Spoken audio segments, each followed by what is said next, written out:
Hey, Slick Talkers, thank you so much for tuning into this podcast. And I know that if you love this show, you'll also love my morning show called Good Morning Hospitality with my co hosts Michael Golden and Brandy Canali, as we spend 30 minutes every Monday morning to dive into the industry's top latest news and trending topics. So go check it out on wherever you find your podcasts at Good Morning Hospitality. And you can live stream with us on Monday mornings on LinkedIn, Twitter, Facebook, and of course, YouTube. Now, I hope you enjoy this episode. The young people, we all want to contribute, right? We talked about it when I was interviewing you, where you were almost crying out for development opportunities. You wanted to learn about the business, you wanted to grow, and it was promised over and over and over again. You never got it, so you left. I wanted to do the same thing. I wanted to contribute. I wanted to feel like I was doing something great, and it doesn't happen all the time. So I think it's just a different mindset of the young generation, that we're not necessarily just going to bow our heads down for 30 years and collect our 401k and wait for the time to run out. Like, yeah, that may work for some people, but there's a level of opportunity that we have that other generations just simply didn't have. We have too many choices to just accept the status quo. Welcome to Slick Talk, the hospitality podcast where we discuss all things hospitality, hotels, and business. You can find us online at slicktalkthepodcast.com and on every podcast listening platform. All right, everybody, welcome back to Slick Talk, the hospitality podcast. I'm your host, Will Slickers, and today is a pretty special day. Like, we're kind of doing a little podcast collab over here, and I got my friend Kyle from Hospitality MD, the podcast itself. He's a host of his own show. He's a hospitality and hotel expert and enthusiast, loves the industry with nothing but heart and passion. So Kyle, my friend, I'm so excited to have you on the show. We've been doing some collabs in the club, Clubhouse, but finally to have you on the podcast is a true honor. It is my pleasure to be here. Thank you so much for having me. I guess this is like being on Joe Rogan's show, except hospitality, right? Yeah, and this time we don't have like joints and shrooms and whiskey, all at the same time. That's what I thought I was showing up for. Maybe I need to start incorporating that into the podcast. Just kidding. Just kidding. All my listeners, I'm just joking. But no, thank you so much for again being on. This is like a Joe Rogan, Elon Musk type episode. We're just gonna be really collaborating and just talking ideas. But I love just jumping right into your origin. Tell us. I was caught off guard at first because like I thought I was young in the industry, but then like hearing you and your age and like your experience, you're young but well like thought out and intentional and just have like a cool story. So I really want to hear what you where you started, how you got into it, and what kind of like led you to the pathway that you're in now. Yeah, definitely. And I'm going to try and make it quick. If I speak too long, just cut me off. But I'm 23 years old now. I feel like hospitality has been a part of my life genuinely for as long as I can remember. My mom is a flight attendant with United Airlines. She has been for 38, 39 years now. And they're trying to get her to retire now because of COVID. They're like putting out all these deals that she can take.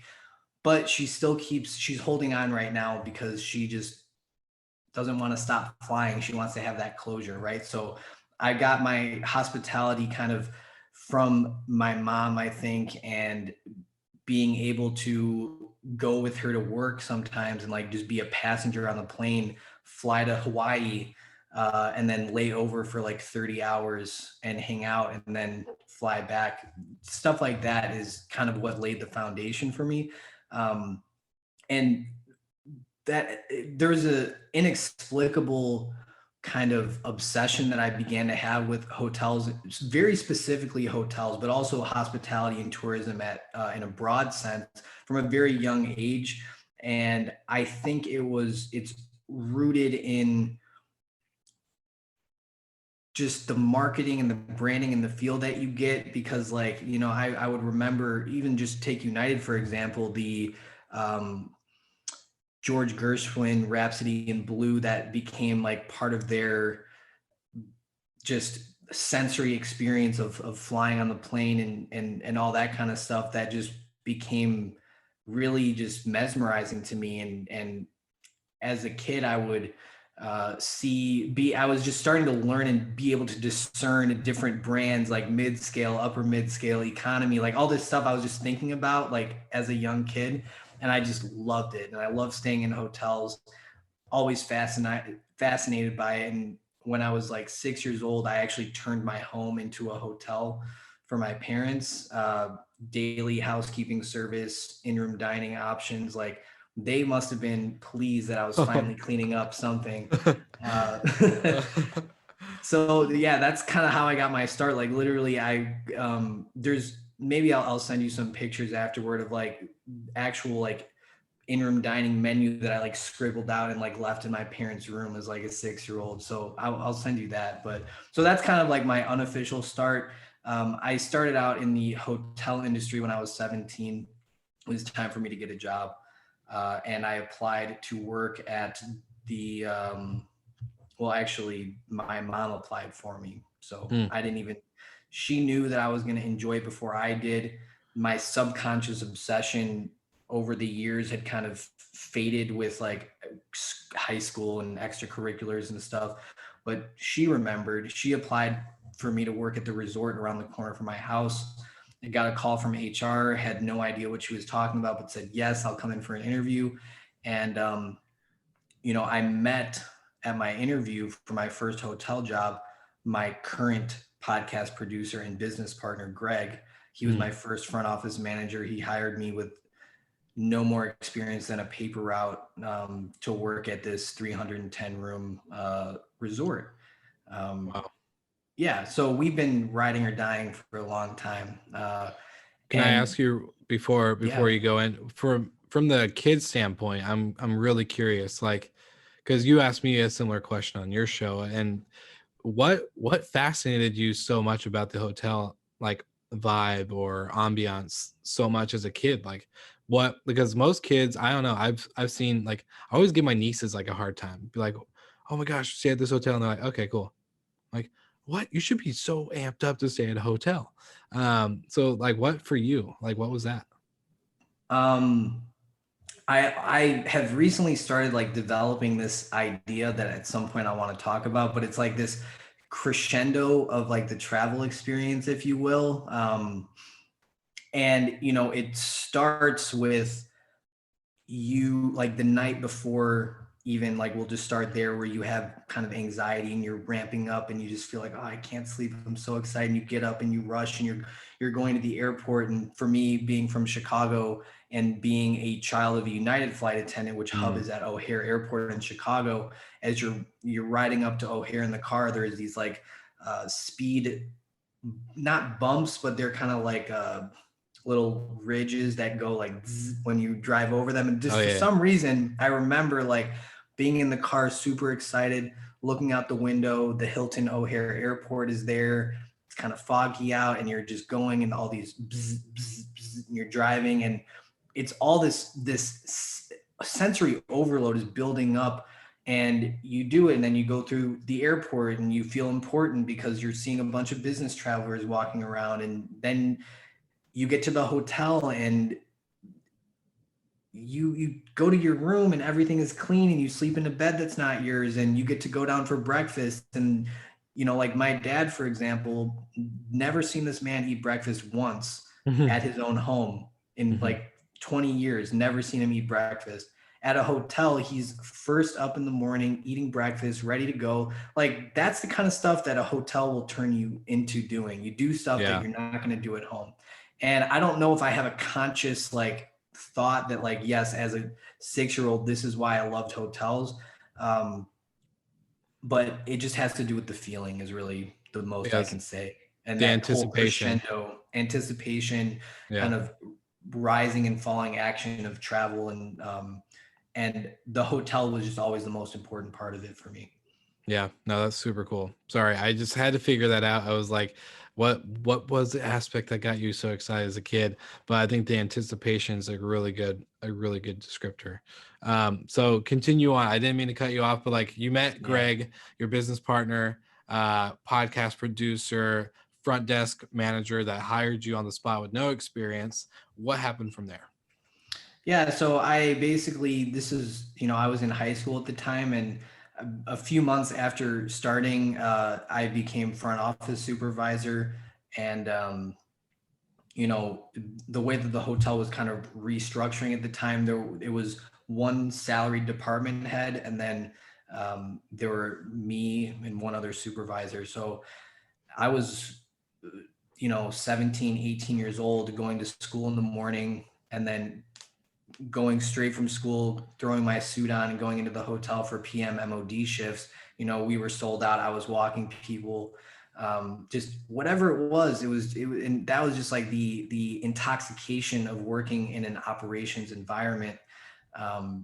So I did that throughout high school. I left and I was told that I needed to go to college. So I did for like 8 months, and I worked at a Marriott hotel, full service Marriott hotels and resorts, which was kind of like the market leader in the college town area. There was a 50,000 square foot convention center attached to it, and this was in the middle of Coralville, Iowa. So it was a pretty big deal, surrounded by La Quintas and Comfort Inns and all stuff like that.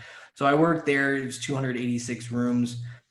Throughout college, I told my boss, I don't have a school schedule, just put me down whenever you need me to. And that was kind of what I did. I was just out there working and drinking, was basically my schedule and routine when I was there. So that obviously didn't last long. I couldn't sustain that forever. So I said, I'm leaving, I'm dropping out. I'm going back to Chicago to play with the big dogs.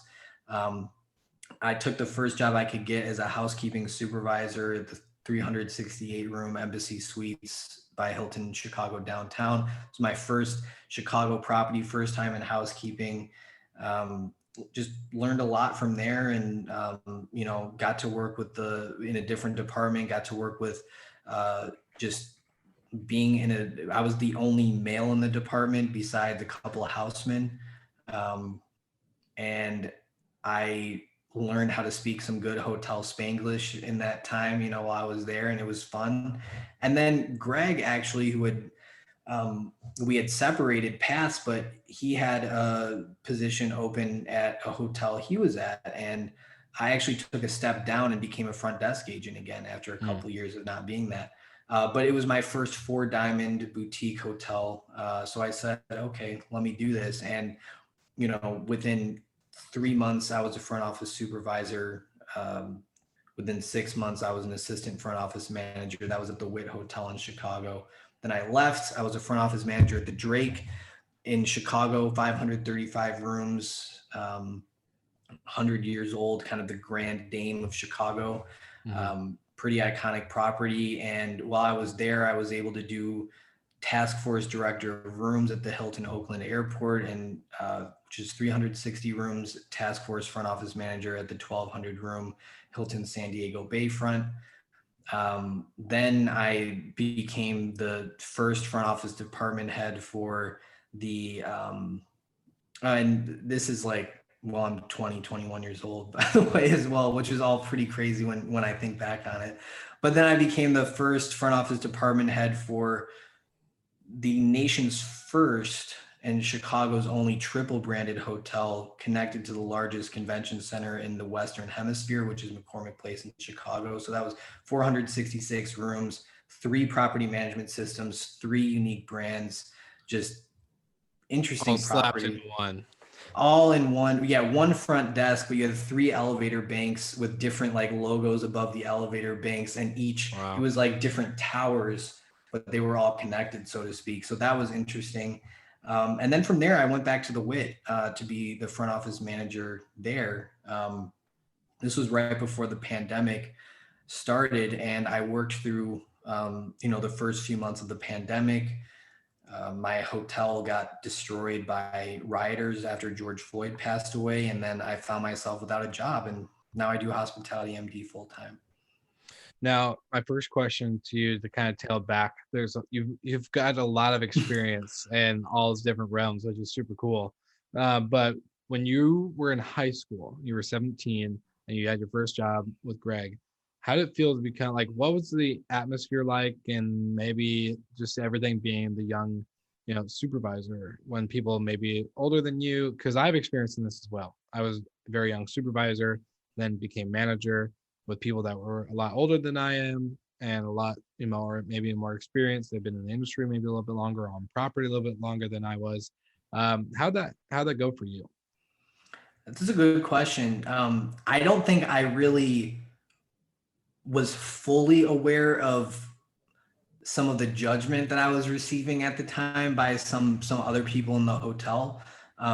Because some people judged me, but others didn't.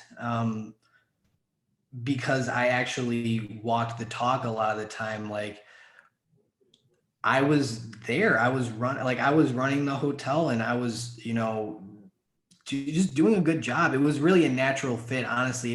I really felt like I had hit my stride. I found my purpose. I knew I belonged in hotels. And I think others saw that as well. And those who didn't, there's actually a couple people I can think of in particular who now consume Hospitality MD content, and they actually are supporting now because they saw, okay, this kid who, maybe they thought I was all that and I was, too cocky or whatever. But now they're like, okay, he's actually sticking with it. It's not just some, fling for him. Mm-hmm. So yeah, I mean, there was a little bit of judgment from some peers, and I didn't have a track record yet because it was my first job, but my track record was built every day by doing the right thing and advocating for the guests and for the team that I was working with. No, that's awesome, because I literally look at your story and I think of exactly the same thing of mine. Is like, dang, yeah, like there was those people, but now they're listening to Slick Talk and they're like, hey man, like we loved working with you at the hotel, blah blah blah blah blah. And one of these people was actually my manager at FOM, who's one of my best friends now, Eric, who hired me. He was like, you ain't gonna stay in hotels, you ain't gonna stay in hospitality, but here we are. So I think it's super cool that you have like very similar background. It's interesting to see that. And like my another question to you would be, when did Hospitality MD become like a thing? Like, when did that, like, tell us the creation of the podcast, because I have another couple questions for you regards to your background and your experience. Yeah, the podcast creation took place in the midst of all my hotel experience. When I was actually at the WIT for the first time after Greg had recruited me to work with him yet again. I think he had just been listening to too much Gary Vee or something, and was like, let's start a podcast. And he said, he was like, I want to start a podcast with you. Let's do one about hospitality. I said, boom, I'm in. It was Greg's idea to start it. I'm proud to have come up with the name, logo, and slogan, because I think it's just killer. I know I'm biased, but I just love it. I don't know why I came up with it necessarily. Like Hospitality MD, it's like hospitality medical doctor. I think kind of just, I don't know if I was fully conscious of it at the time, but just like, let's just serve the industry. Let's prescribe solutions for whatever problems are taking place. See what our diagnoses are for what's going on, and then make it happen. So we did Hospitality MD. It actually started out in YouTube form. We were actually doing like multicam, well-produced, on-location interviews with different hoteliers in Chicago, which started out really, really well. Like our first interview got like 800 views, like pretty quickly. And we had some good momentum kind of starting out. The problem was we both worked in the same department at the same hotel during the peak revenue years of the post 2008 recession hotel industry. And doing these in-person, on-location interviews, not only for just Greg and I to be in the same room at the same time, but then for that to also simultaneously work with another hotelier who's actively working, became just damn near impossible. So Hospitality MD has had that peak, and then it had a valley, and then we started doing it again in 2019. And we started using stuff like Zoom, Squadcast to just do virtual interviews. We focus more on the podcast side. And then we dipped slightly again when the pandemic hit, and we were both on the skeleton crew at the same hotel yet again. And it was just nothing mattered. It was just like depression and like just working at the hotel and like all that kind of stuff. But then when we both got let go from our hotel jobs, and we said, we have something here, so let's just keep doing it. And now I'm happy to say that it's gone from just a hobby that we didn't really take seriously to something that we really care about now, and has become not that it wasn't a passion project before, because it's always been enjoyable, but it's become something that we're both very proud of.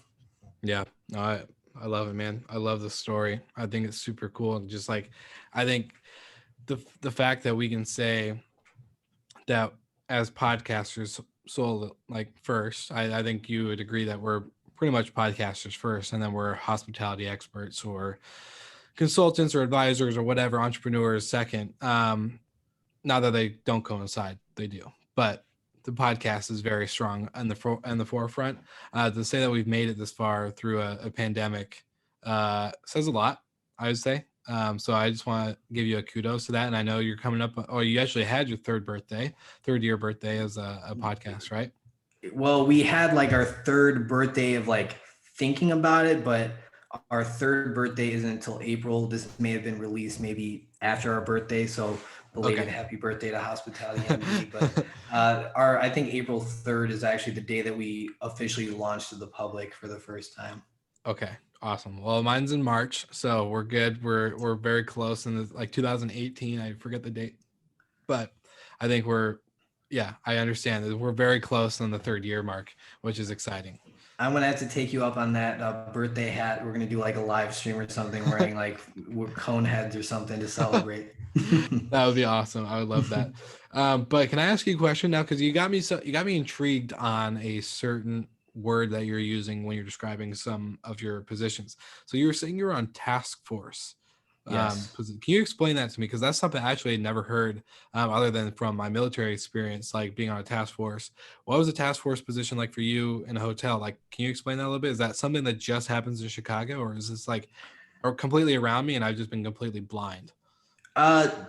It's definitely like a very prominent thing in the hotel industry. But I imagine that it's very similar to your military experience in a lot of ways. And you could let me know if I'm right or wrong on that. But basically, I was working at home base at the time, which was the Drake Hotel, which is a Hilton corporate managed property.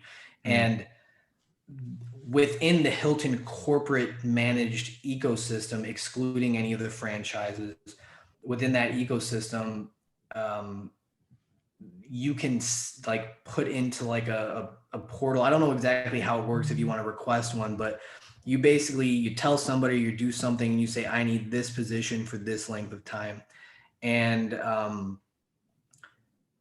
basically like hotels like the Drake, for example, if they want to like offload labor costs or they don't need you and they want you to help out, or also just for development opportunities, they can say, I've got somebody, and orchestrate that. So I still get paid via the Drake Hotel, but they bill it to Hilton Oakland Airport or Hilton San Diego Bayfront as a way to not only offload labor costs, give me or whoever else is doing it a development opportunity, and simultaneously help out a property in need for their operations internally without disrupting, without, I guess, having to take the financial burden, the additional financial burden of using a third-party task force agency like Carver or any of the other guys who do that sort of stuff. No, that makes total sense now. So it's pretty much like a pool of people that are basically like, yeah, I'm down to be kind of like not a floater, but like when you guys need a hand, I'm willing to float over to that property and help out and do what's needed. Yeah, it can, I guess it just depends on the organization. Like with my task force, I was just lucky because my director of front office was was like a liaison to like help orchestrate task force within the company. So she just asked, like, I was one of 4 front office managers at the Drake. And she would just ask us, like, first, like, hey, do one of you guys want to go? I never turned down an opportunity to go on task force. I thought it was going to take me, literally, I was there and 3 weeks later I was on task force. Like, I wasn't even onboarded yet at the Drake and I was already going out to Oakland, California. That's so cool. So you could literally go anywhere in the world. It wasn't just like in Chicago. It was actually anywhere inside the US, or? Yeah, I don't know if, I believe it was limited to your region, like North America or Europe or wherever you were from. But like, I got to go to California twice, once to Oakland, once to San Diego. And like, a colleague of mine, I was actually I watched her cat when she went, and she got to go to the Conrad, New York, Midtown Manhattan, I think. Wow. And she got to work there. I thought that was cool. Like, everybody gets, like, there's just so many cool opportunities, especially like within Hilton corporate, to go to other corporate managed properties. So as much as I didn't fully vibe with the corporate atmosphere, I wouldn't trade it, because I got some great task force opportunities. And, when you add those together, I think I've now can say that I worked at 9 hotels in 4 different states. That's pretty incredible. And that builds one hell of a resume for sure. Yeah, I'm like, my resume is like kind of getting a little bit long now. So, well, good thing you got the podcast. That's for sure. Dude, so I want to dive into something a little bit, just because now that we don't get to cover it a lot on the show, but I think this is something that's personally been resonating with me, and we kind of already brought it up, is that we've made it through the pandemic, quote unquote, made it through. But we're pretty young in the industry, and so going into the aspect of entrepreneurism or just hospitality as a whole, what do you think young people like us? Why do you think there's not as many people trying to get in at a young age? Do you have any thoughts on this topic of like young hoteliers? Because I have a couple thoughts. I've shared them on the show. I've changed, I wouldn't say changed my mind, but I'm getting a little bit more optimistic as the future's coming on the horizon for this segment of hospitality, where it's getting young people excited to be in. But I'm just kind of curious to hear your thoughts. Yeah, I'm actually equally curious to hear yours as well, because today, just a few hours ago, I was in a clubhouse and it was called Welcoming the New Generation of Hospitality. I saw that. And they were, it was, I came in kind of toward the end, but they were talking about college students, right? And graduates, and how they can be kind of garnered into the industry a little bit. And I didn't go to hospitality school. I dropped out of college after 6 months and really never went to class anyway. So like, I don't want to speak on the college experience, but what I can say is I've worked, if we're talking, let's just talk about the big brands for a second. You have these like management development and manager and training programs. So what they do is they take a college student who more than likely was just like, hospitality is my major, like, cool. Like, and they give you a discipline. You can choose, revenue management, finance, front office, housekeeping, F&B, et cetera. So let's just take a front office manager in training for a brand. You do this 6 to 9 month internship essentially, and then they place you in a mid-level management position at a 500 plus room, more than likely hotel within their corporate ecosystem, in an urban environment, or in an environment that is kind of more high profile. So you have somebody who's probably 22 years old, not gonna, I don't want to downplay my peers here in age, but you have a 22-year-old who is now expected, let's take this 22-year-old who is in a front office development program, who's now expected to effectively manage, in some cases, a 20 or 30-year tenured unionized banquet or door person or bellman or night auditor, whatever the case might be, right? And it's just not authentic, because the hotel industry is, they're viewing you in a lot of cases, especially if you don't actually do anything to really prove yourself with the team, they're looking at you like you're not authentic, that you got handed this position, and that you don't respect their institutional knowledge that you have because you're a young person. You come in, you want to change the world, you want to fix everything. That's me. I want to do that. But you got to respect the people who are there. And they don't teach you that in any of these programs. They don't teach you grit. They don't explain any of that to you. So I think that's where a lot of people fail when they come into the industry, is because the team will eat you up, especially if you're coming out of a program like that, and you're going up against managing a 30-year plus tenured team who may be unionized in some aspects, and you really don't have any management foundation to build off of. So like when I was at the Drake, for example, I experienced this firsthand, and I found that with my background of having management positions and progressive experience from line level to supervisor to assistant manager to manager, and having multiple hotels under my belt, I found myself faring much better than a, college graduate who just did it because hospitality is cool, right? And they wanted the glamour and everything, and they got a 6-month internship, and then boom, salaried mid-level manager in a urban environment, 500 plus from a hotel. So that's one element of it that I think is a reason why they're failing. They're set up for failure, and they don't get the experience that we did. They didn't get thrown to the wolves when we had 600 check-ins plus on our second day on the job. Like what you're describing is, in my opinion, just the overall aspect of it's sweat equity. We talk about sweat equity. We talk about, like, when it comes to business, brand equity, how important a brand plays into the type of revenues you're generating, the profit margins you're making, the overall loyalty you're getting from your customers or your guests. These are same things, but just in the sense of a team, in my opinion. Yeah, I agree. Like there's no grit, there's no authenticity, there's no sweat equity, and you're set up for failure as a result of that, because the team just isn't going to receive you, especially if you're not equipped with the emotional intelligence to handle it, because they don't teach you any of that. They 100%. Really don't. So that's one reason I've seen people leave the industry quickly as a result of that. I also think that young people, it's just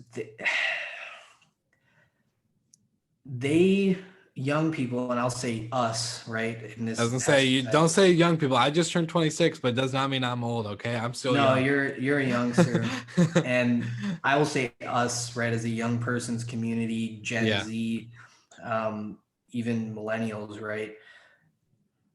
It's not cool necessarily to be working for 14 hours a day on weekends when your girlfriend is trying to celebrate her best friend's birthday and she wants you to join her, or vice versa. Like, that's not ideal for somebody. Like, there's so many sacrifices, and a lot of people are saying, at what cost is being in the hotel industry, specifically in operations. And I think and then you add in, like, I recently read and reacted to the customer's not always right by Food and Wine. It was an article. And when you have rhetoric being perpetuated that says and I quote, customer expectations are dangerous and are encroaching on our humanity, end quote. When you have stuff like that, if I'm a student and I'm looking at that, or a young person, I'm not going anywhere near hospitality. I'm running away. So you talk about, like, all the rights that people have and that they want to have, and you talk about the sacrifices that people aren't willing to make to be in the industry that maybe some before them were, and just as a generalized trend, right? Because if you go into a housekeeping department and you look at who are your room attendants, you're not seeing 19, 20, 21, 22. Typically, you're more often than not going to see older ladies who have had to sacrifice to do that hard work, and vice versa if you go into a kitchen or whatever, or even in mid-level management where you're in operations and it's hard work and it's long hours and it's not great pay. So I definitely think that but that is playing a role into it, but it's not necessarily the fault of the young people community, right? I think the young people, we all want to contribute, right? We talked about it when I was interviewing you, where you were almost crying out for development opportunities. You wanted to learn about the business, you wanted to grow, and it was promised over and over and over again. You never got it, so you left. I wanted to do the same thing. I wanted to contribute. I wanted to feel like I was doing something great, you know, and it doesn't happen all the time. So I think it's just a different mindset of the young generation, that we're not necessarily just going to bow our heads down for 30 years and collect our 401k and, you know, wait for the time to run out. Like, yeah, that may work for some people, but there's a level of opportunity that we have that other generations just simply didn't have. We have too many choices to just accept the status quo. And I think that's kind of what it comes down to ultimately. I know that was long-winded, but that's kind of where I think the state of affairs is for young people in the industry. Well, I love that you brought it back to the time on your show, like reaching out for opportunities, never getting it. But it's not even that. It's being able to apply what you are learning at an active level and like high pace scale. I think like I loved the learning aspect on the job, but I wasn't able to be like, hey, I see this is kind of a headache for us all the time. How can we find ways to fix this? How can we make this better for the team so that way when we keep running into this issue, we stop running into it and we have more free time for the guest? Like, when are we like, and I think that was what's frustrating. And you're going to laugh, and I know you've probably heard this, but how many times did you ask a question, not to like Greg or anybody, but to maybe director of ops or regional director or whoever, a GM, like, why do we do this? Or what's this for? How can we make this system better?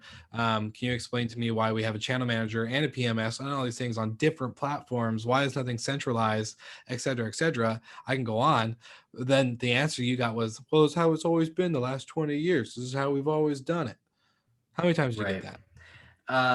I'd be retiring right now if I had a nickel for every time I was told that.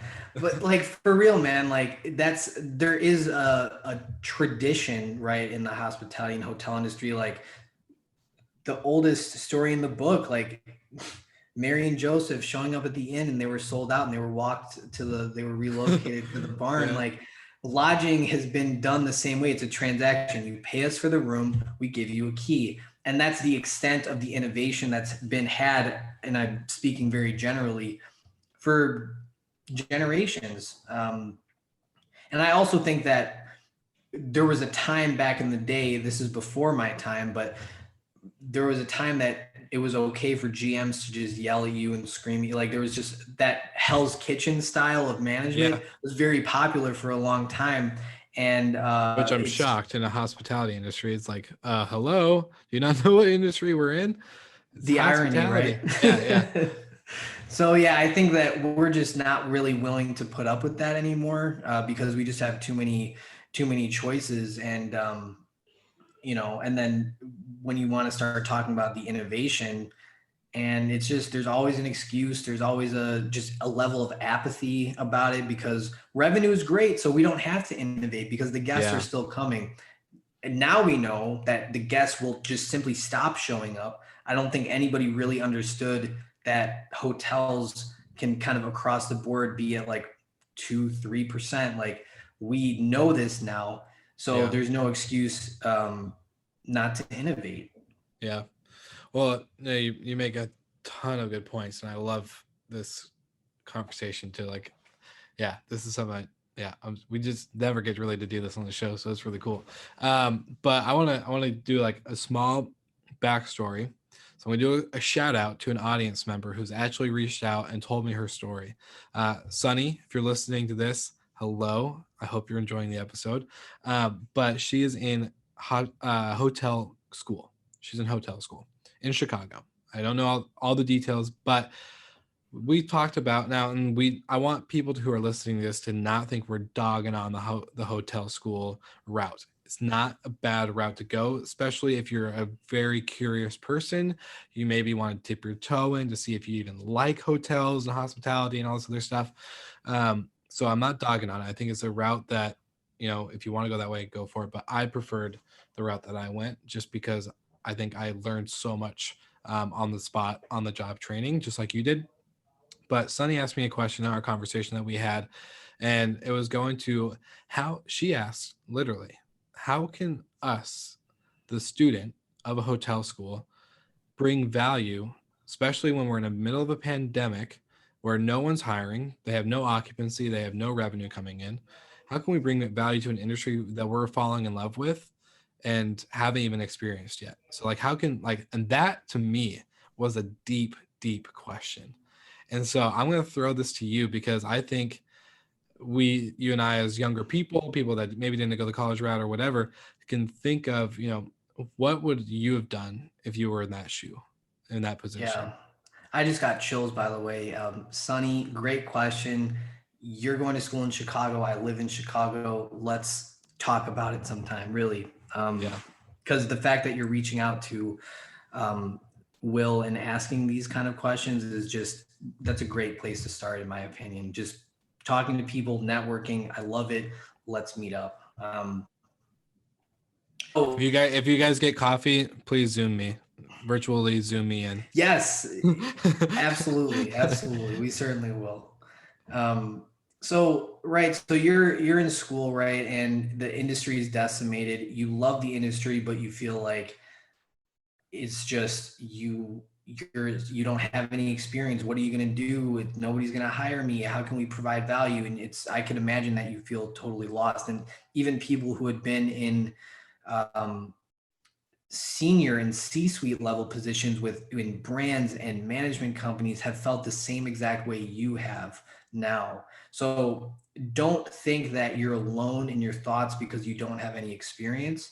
Don't think that you're alone because you're a student, because this is actually one of the events that has bound the industry together, probably closer than any event in history. It is the worst crisis on record for the hotel industry, but it's also the first time that, as an example, we've seen sweeping brand standards be implemented across the industry in a matter of weeks, and it's bound the industry very, very tightly.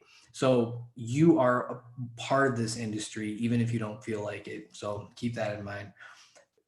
To answer your question, I feel that personal branding is key in this. So you're a student and you may feel like, I don't have any experience, I don't have anything of value, but you do, because you're entering the industry during this crisis. You're seeing it through a lens that's unique, because I'm sure there's a dichotomy between the theory that you're learning in school versus the actualized kind of ecosystem that is existing in the industry at the moment. So you might be seeing some discrepancies and have an opinion on that. Share it. Tell us your opinion on a wide scale. I mean, I want to go talking like Gary Vee, but get out your phone and do a selfie, right? And say, hey guys, I think this is what I learned in school. This is what I'm seeing. And this is my opinion on it. Get on LinkedIn, keep talking to Will, hit me up, talk to people, network, share your opinion, talk to your classmates about it, talk to your professors, just become a hospitality philosopher while you can and share your opinions. You don't need to have, right now, Will nor myself are working in hotels at the moment. But I would say that both Will and myself are more deeply entrenched in the hospitality industry than I've ever been. And I can maybe speak on your behalf as well, right? So you don't have to be a front office supervisor and as a student in college and feel like you're really just killing the game. Become an advocate, participate in the conversation, get on Clubhouse, speak your truth, and just don't retreat, move forward, right? Yeah. Don't retreat, don't give up. Whatever you were feeling in the moment that you wrote that message that gave both of us chills to Will, whatever mindset you were in, keep that and keep Yeah. moving forward. So that's kind of my response to Sunny there. No, I love it. And I just my thing is that I think, that excuse of this is how we've always done the last 20 years. This is how it's always been. That maybe as a hotel student, if you were coming in with ideas and a different lens and a different perspective, that you all of that would have been shut down. But now is actually the perfect time to actually start saying, hey, I'm seeing this. This is what I've learned in school. This is what I'm seeing like through podcasts or through YouTube shows or through this and this and like actual like press releases from hotel companies. This is this is an idea. What do you guys think? And now people are going to be more receptive. And I think, like you said, I think this is the time that hotel students can really revolutionize like kind of that next generation thing. Like they could really start being like, all right, this is our time. Like, let's come in and let's really embrace it for what it is and be willing to learn. Let's fail, let's succeed, let's do it. Like, let's just get like, and now's the time to get our feet wet. And like you said, I think this has unified the industry in so many ways. Seeing the same unification and the vacation rental side and like hotels in general and brands and standards and young people being embraced by the industry, and hopefully more after we recover. But yeah, I love what you said. I think you had such a good response. And Sunny, if you are listening, which I'm pretty sure you are because she did a lot of research before our conversation, thank you so much for giving us this like ability to create this conversation in general. So I thought Kyle, like when you were talking, I didn't even have this plan for the episode, but as you were talking, I kept thinking of that conversation with her, and I was like, yeah, I think this is like the episode that Kyle and I need to like address this on, because it was like, I like that you brought it up too. And it's actually a really good idea for just like podcasting in general, just like taking questions from people and talking about it. But like Sunny, we just spoke about your idea. Like, I'm not saying that we're all that. I'm saying that you're already a part of the conversation, Sunny. Like you're already involved. Next time we'll just have you here, like the third person in the conversation, and we'll all talk about it together because your voice matters. So I love that, man. Yeah, no, I definitely think we need to do more like comments and stuff from the audience and just people that have been following the show. It's been super encouraging. I had one similar from a guy from Greece named Tony. Like, so much cool stuff happening. And so you just like hearing you talk, Kyle, just really got me like, oh yeah, I should bring this up, because I think I was like, if any guest to be throwing this one on the show, you were the guest to throw it at. So I thought it was a great response, my man. Man, dude, there's so much more that I want to like talk to you about and ask you about. Like, we're getting close to that like ticking minute of the episode. But I guess where can we find you? Because you're doing a lot of the same content. Like, you're having deep, intentional conversations like this on your podcast. So I really want to give everyone the opportunity to hear you and to like figure out where to find more. Where can they do that? Yeah, absolutely. And thank you, by the way, for the opportunity to kind of shout out a little bit. So you should find me on LinkedIn, number one, so you can see kind of like my personal content. I do a lot of the Hospitality MD stuff, but also my own stuff. So Kyle Allison, it's very easy to find me there. I've got a pineapple Hospitality MD logo behind me. So definitely find me there. You can learn more on Hospitality MD's website, www.hospitality-md.com. We are on YouTube. Give us a subscribe by searching Hospitality MD. Just find us everywhere, man. solo.to/Hospitality MD. That's actually all the links in one place. I haven't really been advertising that too much, but that's an easy way to do it. So definitely find us everywhere. Anybody who's like a Sunny-esque person who just wants to talk about hospitality, like I think I encourage you to reach out to Will, because he's a man of the people, but I also am always down to talk shop with anybody who wants to talk. I love that. And I'll make sure that I get that solo link from you, so that way I can get down the show notes for everyone. But dude, it's just been super, like, I definitely see a part 2 in our future on Slick Talk. So don't think this is the last time, because I rarely, like, not in the sense of like I don't like to have second appearances, but it's like a rare thing. The podcast's format is a little bit different than a couple others, but I definitely see a part two and you joining that list of guests I've been on a second time. It's a small list, but I would definitely let's just say I see a part two, maybe a part three. I don't know, maybe a whole new podcast. I'm just kidding, but like wow, man, I'm honored, bro, to be honest with you. I'll take a part two any day. I just like you, I feel like we're just getting started, right? We're just kind of we're getting into the conversation, but I know I can ramble, right? So here we go. I talked a whole hour away, but we'll be doing a part two for sure. No, for sure, man. Well, I just appreciate you. Slick Talkers, please check out the show notes, link them. Oh my gosh, sorry. They're going to be linked below, so you'll find them.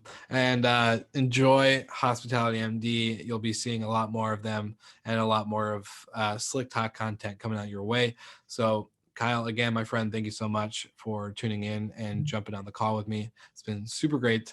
I can't wait to see you in the clubhouse while we're doing the same thing on a daily basis. Long live hospitality. Thank you, man. Awesome. Talk to you soon. Thank you so much for listening. We love your support and want to provide the best we can to all our listeners. So please find us online, social media, and on Spotify, Apple Podcast, and Google Podcast.